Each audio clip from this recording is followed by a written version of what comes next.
ፋኖ ከነበረው የሰው ኃይልም የሚሊታሪ አቅም ጨመረ እንጂ የሚቀንስበት አይደለም።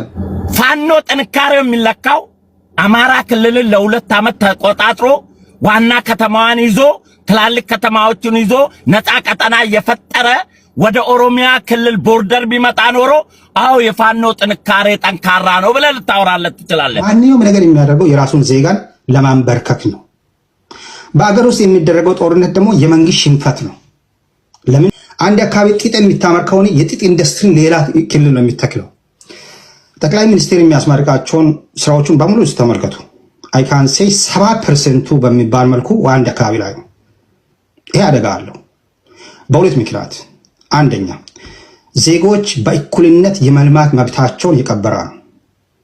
አንድ ሁለተኛ የኢትዮጵያ ሀብት አንድ ቦታ ላይ መሰብሰቡ የስራ ዕድልን እንዳትቀንስ ያደርጋል። ፋኖ ከነበረው የሰው ኃይልም የሚሊታሪ አቅም ጨመረ እንጂ የሚቀንስበት አይደለም ያየነው። የመንግስት ፕሮፓጋንዳ ግን አሸነፍናቸው ተረክበናል ይላሉ። የራሳቸው አመራር ሲገደል ነው የምናየው። የሚሊታሪ ሰዎች ሲገደሉ እናያለን። ዳት ሚንስ አመራር ራሱን መጠበቅ ካልቻለ ራሱን መከላከል ካልቻለ ህዝቡን ሊጠብቅ አይችልም። ስለዚህ ህዝቡ የሚጠብቀው ሌላ አካል ነው ማለት ነው። ባንኮች ማይዘረፉት የሚዋጋው ኃይል ስላልፈለገ ነው ማለት ነው። አልተቆጣጠረ መንግስት አቅም የለውም። በፕሮፓጋንዳ ደግሞ ማሸነፍ አይቻልም። መንግስቱ ኃይለማርያም ሲናገር ነበረ ድሮም ሌሎችም ሀገሮች እነ ኢዲ አሚን ዳዳም እንዴት እንደወደቁ ካየነው ኖ ሙአመር ጋዳፊ የቅርብ እኮ ህዝቤ ይወደኛል ሲል ነበር። አንድ ወር ሲቀረው ጉድጓድ ውስጥ እስኪገኝ ድረስ አምባገነኖች ያንን ነው የሚሉት። በዛ መንገድ አይፈታም። አሁን ይሄንም ጉዳይ ቢሆን በዘላቂነት በውይይት የሚፈታበት መንገድ ነው። በጦርነት አይፈታም። ይሄ ህዝብ ጥያቄው የ5 ዓመት ጥያቄ አይደለም፣ 30 ዓመት ከዛ በላይ። እኛም ሰልችቶናል። እንደ ኢትዮጵያዊ ትርክቶች አሉ። እንደ ኢትዮጵያ ውስጥ እኮ ታሪክ ከሄድን በውሸት ትርክት ጡት እንደቆመው እኮ ሌላ ቦታ ላይ ደግሞ የወንድ ልጅ ብልትም እኮ ሊቆም ይችላል። ብዙ አይነት ትርክቶች እኮ ያለበት ሀገር ነው። ያልተፈቱ እኮ ብዙ ጥያቄዎች እኮ አሉ። እነዛን ማየት ያስፈልጋል። ከዛ በተረፈ የትግራይ ክልል ወቅታዊ ሁኔታ በሚመለከት የትግራይ ህዝብ ስፔሻሊ ወጣቱ ፖለቲካውን መቆጣጠር መቻል አለበት። 27 ዓመት ሲያሳድደን ሲገለን ኢትዮጵያ ሲያጨማልቅ በኖረው ህወሓት እስከተመሩ ድረስ ሰላማቸው አያገኙም። ከሌሎች ጋር አላያንስን በዘላቂነት ሊፈጥሩ አይችሉም። የፋኖ የኦነግና የቲፒኤልኤፍ ግንኙነት እኔ የሶስቱ ግንኙነት አድናቂ አልሆንም። ከሆነም የኢትዮጵያ ችግር የሚፈታው ሶስት የሁለትዮሽ ግንኙነት በመፍጠር ሳይሆን የመላው የኢትዮጵያ ህዝብ አዳራሽ ውስጥ ገብቶ የሚነጋገርበት መድረክ ስንፈጥር ብቻ። አዘርዋይስ ግን ፕሮፓጋንዳ ነው። መንግስት የሚነዛ ፕሮፓጋንዳ ግን ጊዜ ማጥፋት የለብንም ብያምናለሁ። ቴዲ በቀጣይ እመጣለሁ። ልጆች ጋር እንትላለሁ። አመሰግናለሁ ሁላችሁንም። ቴንክ ዩ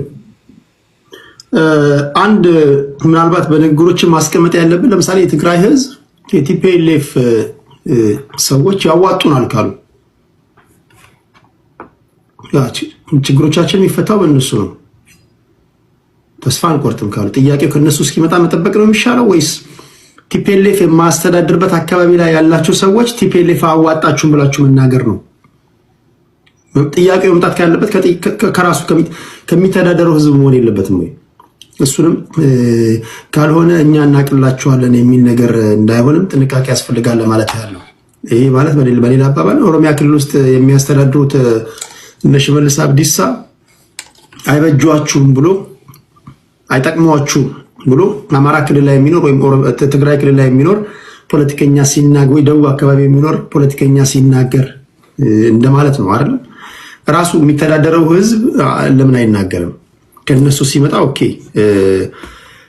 ያ ማስተጋባት አንድ ነገር ነው። ግን አይሆናችሁም ካለ ምን አገባህ ወይም ደግሞ እናንተ ምን ቤት ናችሁ? እኛ በክልላችን የምንተዳደር የሚል ጥያቄ ቢነሳ ምን ትመልሳላችሁ? እሱንም ከግምት ለማስገባት ያህል ነው። እሺ እስካሁን በአውዱ ላይ በአጀንዳ ላይ ነው እየሄድን ያለ ነው። መስፍን ፈይሳ ሮቢ መብረቃዊ የሆነውን ትንታኔ ልንሰማ እዚህ ተቀምጠናል። 7 ደቂቃ አለ ወንድሜ።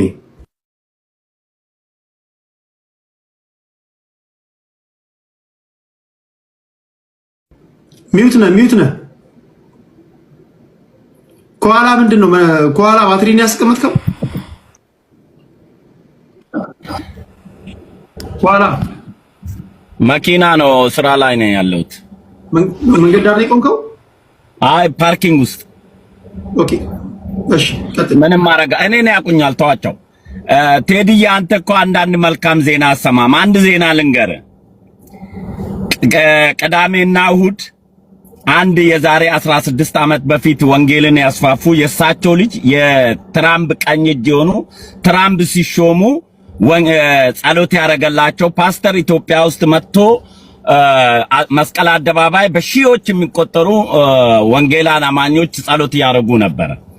እዛ ላይ የደብተራ መተት፣ የምቀኝነት መንፈስ፣ የቅናት መንፈስ ሁሉ ተመታ ከኢትዮጵያ ላይ። እዚህ አንተ ቤት ውስጥም ጌታ ብትቀበል ይሄ መንፈስ ይመታል። ምክንያቱም ብዙዎቻችን የሀገር ጉዳይ ላይ እንድንወያይ እንጂ ሃይማኖታዊ ጉዳይ ላይ ባንወያይ። ሃይማኖት አልለካውም። አካሄዱ ትክክል ነው። ትክክለኛ አካሄድ ነው። የሰው ልጆች የኔ ነገር ሲሆን ነው አይደል አንተ የሚያምህ አስተያየት የሚሰጡ። ለዚህ እኮ ነው ዳቢሎስ ስለሚያስጨዋቸው ነው። እንደዛ ነው። እኔ ሌላ ቦታ ተጣማችሁ የምትተነትኑትን ትንታኔ የማቃናት ስራ እየሰራው ነው። ይሄ ትክክለኛ ትንታኔ አይደለም ነው እያልኩ ያሉት። ያንተ ነገር ስለሆነ አይደለም። እዚህ በስርዓት ነው የምናወራው፣ በፖለቲካ ነው እንጂ በሃይማኖት ነክ ጉዳይ ሰዎች በሚያምኑት በእምነታቸው በባህላቸው አስተያየት እንሰጣለን። የሰው ልጅ ያዋጣኛል ካለ ለኔ ካለ በድንጋይ ይመን አይ ዶንት ኬር። እኔ ሃይማኖታቸው መቼ ነካው ታዲያ? ለምሳሌ አሁን ሰይጣን መውጣቱን የሚጠላ ሰው አለ? ለአንተ ሰይጣን የሆነው አንተ ደግሞ ለሱ ሰይጣን። አሁን እንደዛ ጉዳይ ላይ መግባት ሳይሆን ፖለቲካውን ተንትን። ኦኬ አንተም ጌታን ተቀበል፣ እግዚአብሔር ይሰማል። ወደ ፖለቲካ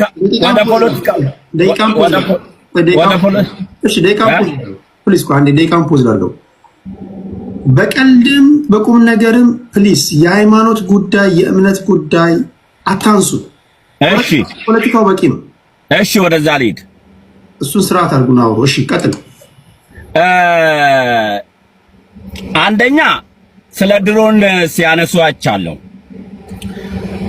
2010 ነው ድሮን የተጀመረው በጠቅላይ ሚኒስትር ዶክተር አብይ አህመድ አይደለም፣ በኢህአዲግ ዘመን ነው አሉ። 2016 ኢህአዲግ የፈረሰበት ዘመን ነው። ሂዱና ዓመተ ምሕረቱን ቁጠሩ። ከዚህ ነው ውሸታችሁ የሚጀምረው። ለዶክተር አብይ ዕውቅና ብሰጠው ባሰጠው ቲክቶክ ላይ የሚገመት ፖለቲካ የለም። ድሮን ወታደራዊ ምስጢር ነው። መንገሩ ራሱ የጠቅላይ ሚኒስቴሩ የዋህነት ነው። ጥይት ማምረት ለናንተ ፋብሪካ ማሳየት የጠቅላይ ሚኒስቴሩ የዋህነት ነው። ወታደራዊ ምስጢር ነው። ይሄ አመረትን አላመረትን ጠላት ላይ ውጤት ሲያመጣ እንጂ የሚመዘነው ወታደራዊ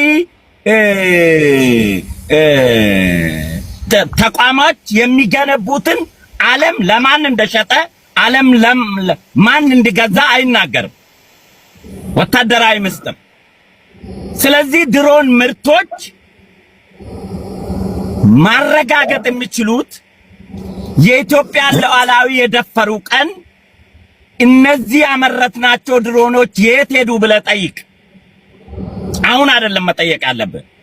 ሀገራችን ስትደፈር ጠላት የበላይነት ሲይዝ ድሮን የት ገባ ብለህ ጠይቅ እንጂ አልመረተም መረተ አንተን ሊያምና ለዚህ ጉንጭ ልታለፋ አይገባም። 2015 የድሮን ማምረቻ ፋብሪካ እንጀምራለን አለ ጠቅላይ ሚኒስቴሩ። ያኔ እየቀለደ ነው አሉ። በምን አቅም ነው ኢትዮጵያ ድሮን የምታመርተው ተባለ። ከሁለት ዓመት በኋላ ስራ ላይ እንዳዋሉ መጥተው ተናገሩ። ሪል ነው ማለት ነው። ጥይት ፋብሪካውን እኔ ጠቅላይ ሚኒስቴሩ ከመናገሩ በፊት ወታደራዊ ምስጢሪውን አሉን አላቅም ኢትዮጵያ ሙሉ የጥይት ማምረቻ ፋብሪካ ስራ ጀምሯል ብዬ ተናግሬያለሁ። ሳይነገር በአይኔ ስለጎበኘው ሄዳችሁ ይድሉ የሚኖር ከሆነ ይጎበኛ አይጎበኛ አላቅም። ይሄን ለኢትዮጵያ መድረስ ባንዳ ምን አስጨነቀው? ሻቢያ ካልሆነ በስተቀር ባንዳ እኮ የቀን ጉዳይ እንጂ ይሞታል። ቋሚ ጠላት የሚሆነው ኢትዮጵያ እንዳታድግ የሚፈልጉ ናቸው። ስንዴ ሳመርት ድሮን እንዴት ያመርታል ይላሉ። ስንዴ ስናመርት ተልካችሁ ሰልጥን ከነ መኪና ስታቃጥሉ የሚያቃጥለውን እጅ እስከምናቃጥል ድረስ ስንዴ ማምረቱ ትርጉም የለውም ማለት ነው። አምርተን ከነ መኪናው የሚቃጠልባት ሀገር ስለሆነ ይሄን ማን ነው የሚልከው? ላኪዎቹ ወታደራዊ ጠቀሜታ አይደለም ስንዴ ማቃጠል፣ ሰልጥ ማቃጠል አገርን ከመጥላት የሚመነጭ እንጂ አገርን ከመጥቀም የሚነሳ ፖለቲካዊ አይደለም። ስለዚህ አንድ አገር ልማት ለማልማት መጀመሪያ ፈርጣማ ክንድ ሊኖራት ይገባል። ጠቅላይ ሚኒስቴሩ ጠላቶቻችን ቆም ብለው እንዲያስቡ ነው እንጂ ወታደራዊ አቅማችንን የምናመርተው ጦርነት ናፋቂዎች አይደለንም። አንድ ሰው እኔ ሽመልዬ መንገድ ላይ ሲሄድ እሱ ባዶ እጁን ቢመጣብኝ ሊመታኝ ያሰበ ሰውዬ ሽመል መያዜን ሲያይ መስፍን ሽመል ይዘዋል ብሎ ነው የሚሸሸኝ፣ አይጀምረኝም ማለት ነው። ስለዚህ እንዳይጀምሩን ወታደራዊ አቅማችንን ማጠንከር እንጂ ሰፈር ውስጥ እየሮጠ ለጊዜያዊ ከሚተኩሰው ሽፍታ አይደለም ኢትዮጵያ ወታደራዊ አቅሟን የምታጠናክረው። ይሄንን የሚናገድ ተላላኪ ሳይሆን ላኪው ዋና ጠላት የሆነው እንደ ሻቢያና ግብጾች አይነቱ ነው። ፋኖ ያሸንፋል፣ ሽፍታ አሸንፈዋል። እንኳን አሁን ኢትዮጵያ አሁን ያለችበትን ወታደራዊ ኃይል ከራሷ አልፋ አልሸባብን የሚደበድብ አቅም ባደራጀችበት ጊዜ ፋኖ ጥንካሬው የሚለካው አማራ ክልልን ለ2 ዓመት ተቆጣጥሮ ዋና ከተማዋን ይዞ ትላልቅ ከተማዎችን ይዞ ነፃ ቀጠና የፈጠረ ወደ ኦሮሚያ ክልል ቦርደር ቢመጣ ኖሮ አው የፋኖ ጥንካሬ ጠንካራ ነው ብለህ ልታወራለት ትችላለህ። ምንድነው አቺፍ ያደረገው? የዛሬ 2 ዓመትም ይተኩሳል፣ ዛሬም ይተኩሳል። ሽፍታ አታጠፋም። ኮር ገብቷል፣ ክፍለ ጦር ገብቷል፣ እዝ ገብቷል። ቴዲዬ የኢትዮጵያ መከላከያ ሰራዊት ያለ መካነ እዝ መዋጋት ጀመረ እንዴ? ጦርነቱ ተቀየረ እንዴ? አንድ እዝ 13 ታንክ አላት። የት ነው ሄደው ያ ሁሉ ታንክ? አማራ ክልል ከገባ ዋጡት፣ በሉት። ጦሩን ማርከናል ይላሉ። ስጋ እያረዱ እየበሉ ነው ለራሳቸው ከአማራ ህዝብ ጓዳ እየበሉ ምርኮኛውን የት እያረጉ ነው? እየማረኩ ከሆነ እየገደሉ ከሆነ ወይስ ያዙትን እየረሸኑ ነው? አንድ ሰንሰለት ታንክ አይማርኩም? ሰንሰለቷን እኮ ነው የምልህ፣ ዋናውን ታንክ አይደለም። እዚህ ከደመሰሱ ክፍለ ጦር ከደመሰሱ የኢትዮጵያ መከላከያ ሰራዊት ባዶ እጁን ገብቶ መዋጋት ጀመረ እንዴ? መካነ እዝ ቀረ ኢትዮጵያ ውስጥ? እኔም ማቀው አንድ ክፍለ ጦር እንኳን 4 ታንክ አላት፣ 2 መድፍ አላት፣ 1 ቢኤም አላት፣ 2 መቃወሚያ አላት። እኔ በማቀው ደረጃ እንኳን አሁን የት ሄዱ እነዚህ ትጥቆች? ለምን አንድ ታንክ ፋኖ እጅ መግባት አቃተው? ጠይቃቸው እስኪ። ከጨረሳችሁ ከደመሰሳችሁ ወታደራዊ ትጥቆቻቸውን ለምን አልማረካችሁም? ሰራዊቱን ብቻ ነው የምትማርኩት ወይስ መሳሪያውን አንፈልግም ብላችሁ እየጣላችሁት ነው? ወይም መኪናውን መንዳት አትችሉም? ሹፌርን ላክላችሁ በላቸው። መቀደድና መበጥረቅ ወደ ተግባር ለማረጋገጥ ዋናው በተግባር የሚታዩ ኢቨንት የሆኑ መረጃዎች ቲክቶክ ላይ ሳይሆን ባህር ዳር ከተማን የራሷን ዋና ከተማ ያልተቆጣጠረ ኃይል ገና ከመከላከያ በላይ የሚበልጥ የኦሮሚያ ልዩ ኃይልና ፖሊስ ታጥቆ ድንበሬን አላስጠብቅም ብሎ ሲጠብቀው 3 4 5 አመታቶች ሺዎች አመታቶች ይጠብቀዋል ማለት ነው። ስለዚህ ቴዲ ከዶክተር አብይ ውሸት የነሱ ውሸት ወዳችንን ነፍቶ አንቦሃ እየፈለግን ነው። ታንክ ዩ ቴዲ። አንድ ነገር ልበላችሁ። እዚህ ውስጥ ቅድም ስጠይቅ ሰምታችኋል። አድማጭ ተመልካቾቻችሁም ሁላችሁ በአእምሯችሁ መመዝገብ ያለባችሁ ሁልጊዜ እኔን ስታስቡ አንድ ሰው ቴዲ ቤት ተባረርኩኝ ካላችሁ በግል ስነ ምግባር ምክንያት ነው ያባረረህ በሉት። ህዝባችሁ ጋር ይለጠፍ ሲመጣ ማባረው ማመጣውም ራሱን ችሎ ነው ይመጣው። እየነገርኳችሁ ነው። በስነ ምግባር ጉድለት ምክንያት አዋርጄ ማባረው ሰው ካለ ውርደቱ የራሱ ነው። ውርደቱን ይዞ እናንተ ጋር ገብቶ አወረደን ምናምን እንደዚህ ምናምን ካላችሁ የራስ ስነ ምግባርን አስተካክል በሉት። እናንተም እንደዛ ማድረግ አለባችሁ። ካልሆነ ግን ይሄ አጸያፊ ንግግር ነው ካልኳችሁ አቁሙ። ሁላችንም ትልቆች ነን። ለህፃናቶች ነው አይደል የሚነገረው? ይሄ አጸያፊ ንግግር ነው፣ ይሄ ፖለቲካ አይደለም ከተባለ ኦኬ እሺ ነው መባል ያለበት። ይሄንን ፕሊስ አድማጭ ተመልካቾቼ ይሄንን ፕሊስ ሁልጊዜ እንድታስቡልኝ ይፈልጋሉ። አደራ አላችኋለሁ። ግለሰቡ እንደዚህ ብሎ ማህበረሰብ ውስጥ ሊገባ ሲል በራስህ ባህሪ ነው የተባረርከው፣ ራስን ችለህ ተከራከር በሉት። እሺ ከልብ አመሰግናለሁ። ከመስፍን ቀጥለው ወደ ዶክተር ታሜ እመጣለሁ።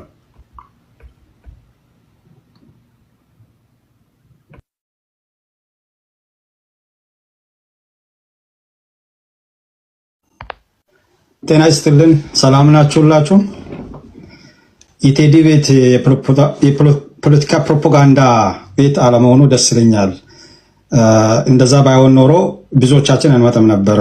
ብዙ ነገሮችን መርምሮ በጥናት ለኢትዮጵያውያን እንኳን እኔ እዚህ ያለውን 2000 ሰውን በጣም አከብራለሁ። አንድም ሰው ቢሆን ምናልባት በሂደት አንዳንድ ነገሮችን እንዲያውቁ ለማድረግ የሚያስችሉ ወንድሞች ስላሉ እንመጣለን።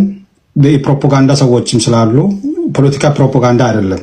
በነገራችን ላይ ኢትዮጵያ ውስጥ ፕሮፓጋንዳ ፖለቲካን ማጽናት የሚችል ቢሆን ኖሮ ኢህአዴግ እስካሁን ይመጣ ነበር። 80 ዓመት ነበር በእቅዳቸው የያዙት። ብዙ ፕሮፓጋንዲስቶችም ነበሩ። የዛን ጊዜ ተቃዋሚዎች የዛሬ ፕሮፓጋንዲስቶች ናቸው። በጊዜ ደግሞ ተከፍሏቸውም ወዶም ተጠቃሚም ስለነበሩ የመንግስትን አጀንዳ ሳይረዱ ዝም ብሎ የሚያወሩ ነበሩ። ልክ ከዛ አለመማራቸው ነው እኔ ሁል ጊዜ የሚገርመኝ። ምክንያቱም ልክ ቀን እንዳለ ሁሉ ማታ አለ። ቀንና ማታ አንድም ቀን በየትኛውም ዘመን ተዛብቶ አያውቅም። ቀን ካለ ማታ ይመጣል። በየትኛውም ዘመን የሆነ ቲም ኃይለኛ ሆኖ ዘላለም አይኖርም። የሆነ ግለሰብ ልክ ፀሐይ ወጥቶ የሆነ ቦታ ላይ 6 ሰዓት 9 ሰዓት አካባቢ ጠንካራ እንደሚሆን ሁሉ አንድ ዘመን እንደዛ ሊበራ ይችላል። ጠንካራ ሊሆን ይችላል፣ ኃይለኛ ሊሆን ይችላል፣ ግን ይወድቃል። የሚወድቅ ከሆነ ቀንም ማተም የሚሰራው ስርዓት ላይ ነው ማውራት አለብን። እኩል የሚያደርገን እሱ ስለሆነ በፕሮፓጋንዳ ዛሬ እዛ ተሰራ እዚህ ተሰራ ወደዛ ወጠን ገበን ወደ ባመጠን ስንዴ ዘረን የምትሏቸው ነገሮች በጣም ጥሩ ናቸው። አገርን የሚያጽነው ግን ህዝቦችን ማቀራረብ ነው። ቅድም አንድ ወንድሜ እዚህ ሲናገር ቶፒኮቹ ላይ ይመጣሉ። እኔ አንድ በአንድ ነው የሚያወራው። በኋላ ስለ ነዳጅማ አለን ግን ስካቴርድ ነው አለ። የተበታተራ ነው ማለቱ መሰለኝ። አንድ ቦታ አለ፣ ሌላ ቦታ የለም፣ ሌላ ቦታ አለ እና ጠቅላይ ሚኒስትሩ በጊዜ ወጥቶ መግለጫ ሲሰጡ መረጃ አልደረሳቸውም እንዴ?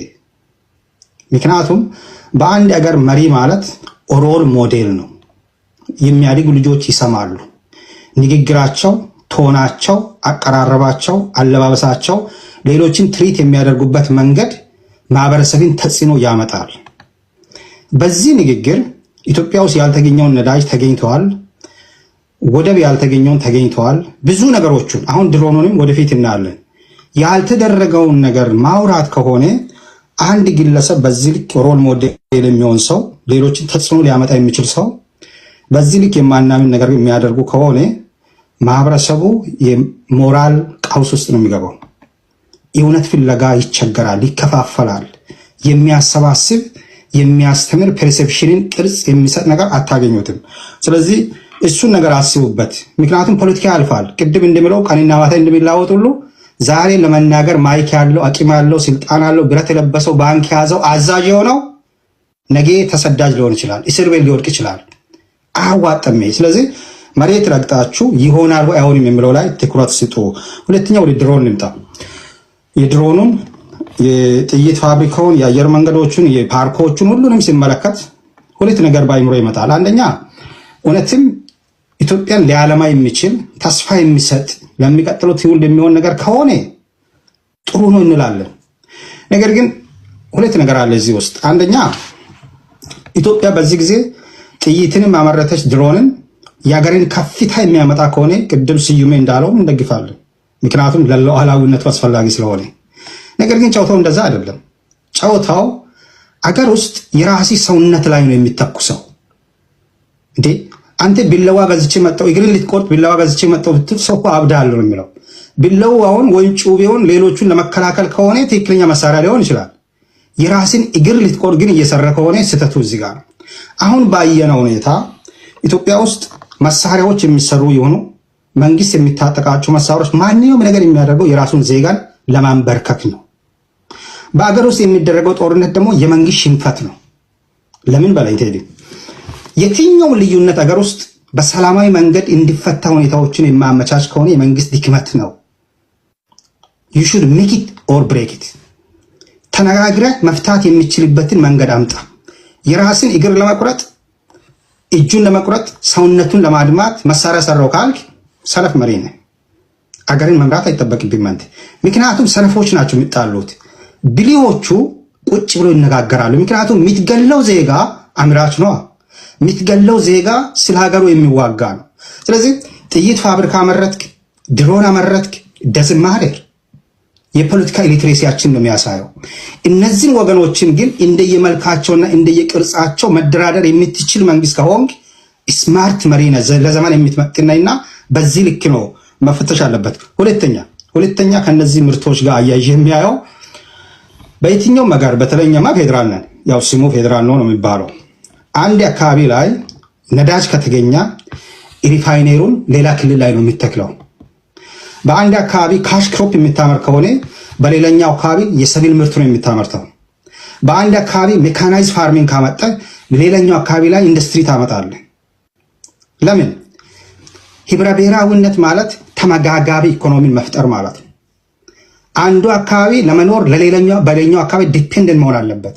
አንድ አካባቢ ጥጥ የሚታመር ከሆነ የጥጥ ኢንዱስትሪ ሌላ ክልል ነው የሚተክለው። ለምን? ህዝቦቹ አንደኛ ተመጋጋቢ ይሆናሉ፣ ሁለተኛ የስራ ዕድልን ትፈጥራለ። ጠቅላይ ሚኒስቴር የሚያስመርቃቸውን ስራዎችን በሙሉ ተመልከቱ። አይ ካን ሴይ 70% በሚባል መልኩ አንድ አካባቢ ላይ ነው። ይሄ አደጋ አለው በሁለት ምክንያት። አንደኛ ዜጎች በእኩልነት የመልማት መብታቸውን የቀበረ ነው። አንድ ሁለተኛ የኢትዮጵያ ሀብት አንድ ቦታ ላይ መሰብሰቡ የስራ ዕድልን እንዳትቀንስ ያደርጋል ሌላ ቦታ ላይ። ስለዚህ አንደኛ የሀብት ክፍፍልን አደጋ ላይ የሚጥል ነው። ሁለተኛ ደግሞ ተመጋጋቢ ኮሚኒቲን አይፈጥርም። በዚህ ሁለቱ መስፈርት የጠቅላይ ሚኒስቴር የ6ቱንም ዓመት ጉዞ ቢትፈትሽ ራሱን ነው የምታገኘው። ስለዚህ የማልማት ጉዳይን ብቻ አትዩ። እኩል የመልማት መብት ያላቸው ህዝቦች አሉ፣ ጥያቄ ያላቸው ህዝቦች አሉ። ሁለተኛ አገሬን ወደ አንድ ማድረግ